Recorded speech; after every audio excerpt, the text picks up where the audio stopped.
You were here in December, and I know you spoke, I think, to 20 some members of parliament, and Bridgen was there, and Malone was there. And are you seeing much more of a possibility of it being embraced by the British government compared to the US government? I'm I'm seeing progress in the British Parliament, Okay. right? That Bridgen is getting his hearings. I'm not seeing that in the United States of America.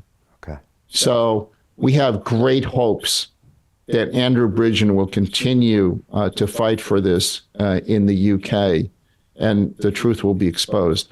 And I'm hoping that there's going to be another honest health authority other than Joe Ladapo in Florida that will speak out against these vaccines, because Joe's been the only one to speak out on the vaccines. Yeah, meanwhile, the Times here did a really pathetic hit piece on Andrew recently with his ex-wife, and I read it and I was just like, wow. It was just really thin, and it was almost so obvious kind of what they were doing there. And for me, now that I've seen maybe The Matrix, like you say, I could just see kind of what they're doing or what someone is doing by trying to discredit him, just the same way they did with Bobby as well. You know, if I hadn't had my conversation with Bobby in May 20, and you could even argue, Steve, maybe if certain events hadn't happened to you, we might not have seen the light, and we could still be on the other camp. And Bobby really opened my eyes, because I went into that interview with my MIT background thinking, well, vaccines are science that works, and I'm going to trust the science. And Bobby broke it all down for me. At the time, of course, he was well known because of the Kennedy family, but not many people knew about him. But I found him extremely articulate and extremely intelligent. And then I got to watch the next 2.5 years of him just being vilified in the mainstream media, all the while knowing none of that was true. And then it's been great to see him run for president, because I think now more people can tell that's not true. Although, if you tune into the mainstream media, and he did a podcast recently with Jocko Willink, who's been on our show, and Bobby said the baby boomers are the ones now that don't like him because they get their information from mainstream media. And so, I think it's important, and maybe you were implying this, Steve, is that to have some empathy for people that don't see it, because maybe we could have been them, and it's an emotionally charged issue. And it's either you have the info or you don't have the info. And a lot of times it depends on where you get your information from. Yeah. Yeah. I talk to people about my views, and essentially when I talk about my views, they think that it'd be I didn't quite understand why people weren't listening to me, because I'm basically just saying, hey, look, here's what the data shows. And you know what? You can find the same thing if you looked. You can do your own surveys. You can pay to have your own surveys done. I paid to have a survey done recently, asking 1,000 Americans, a broad cross-section of America, hey, has anyone in your family died since the vaccines rolled out? And do you think that the vaccine might have caused it? And the survey was such that of the people who responded and had a death in their family, close to half, it wasn't quite 50%, but close to half said it was caused by the vaccine. I mean, that is an extraordinary result. Now, anyone can replicate that. Anyone can do what I did and hire an outside independent survey company to survey people in America. And you will find that there has been more death caused by the vaccines that people attribute to the vaccines than has been caused by COVID.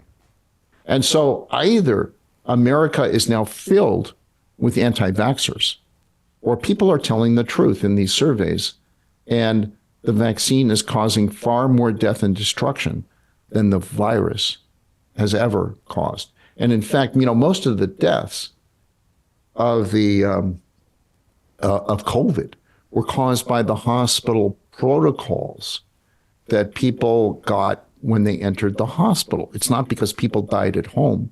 Most people were dying in the hospitals, And it was the hospital protocols that people were given in the United States, put them on remdesivir, and if they don't respond, then put them on a ventilator until you save their life. And the hospital would get a bonus if the people died on the bill, if the people followed the protocol. If the hospital followed the protocol, they get this bonus on the bill at the end. So the hospital really doesn't care whether you live or die. The hospital isn't being bonused if people live. The hospital is just being bonused for following the CDC instructions.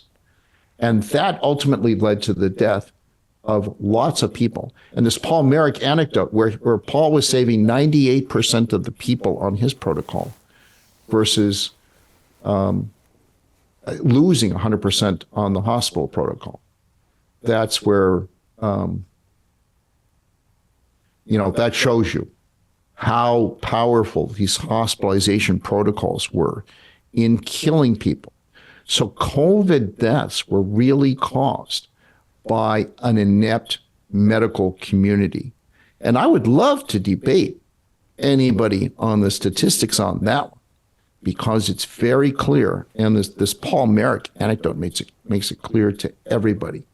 But I'm digressing from your question, which was more about people believing this stuff.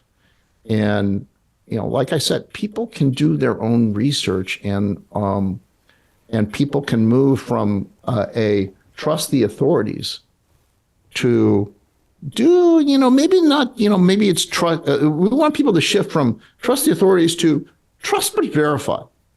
Right? They used to say that as in treaties. Right? We trust but verify.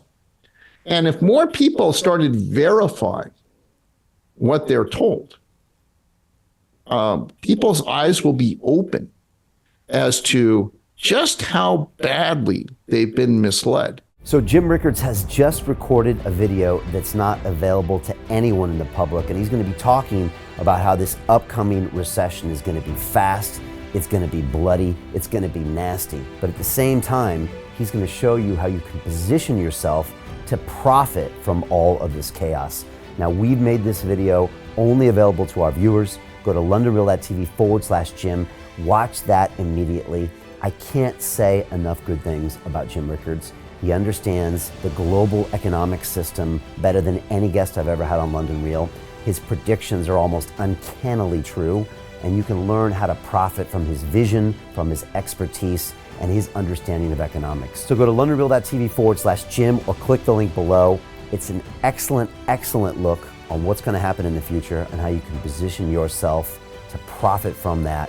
Jim is one of the best in the business, one of my favorite guests on London Real, and he's very, very good at predicting the future and showing us all to profit from it. So click the link, and I hope you enjoy. Hey, it's Brian Rose, founder of the DeFi Academy. I've told you my 4-week crypto bootcamp is amazing, but don't take my word for it. This is what my students are saying. The DeFi Academy was an amazing experience for me. It took me totally out of my comfort zone. In this course, I was challenged, I was held accountable, and pushed to do things that honestly weren't always easy. It's been phenomenal, and I can't believe we're already up on our 4 weeks. It has flown by. Going through this DeFi accelerator by far was one of the best courses I've taken. You do this course, you really get into the nitty-gritty of the activities that will make you comfortable with decentralized finance. Thank you so much to Brian and everyone at London Real and the DeFi Academy for even putting together an amazing course like this. Anybody else that wants to do it, please sign up. It is well worth the money.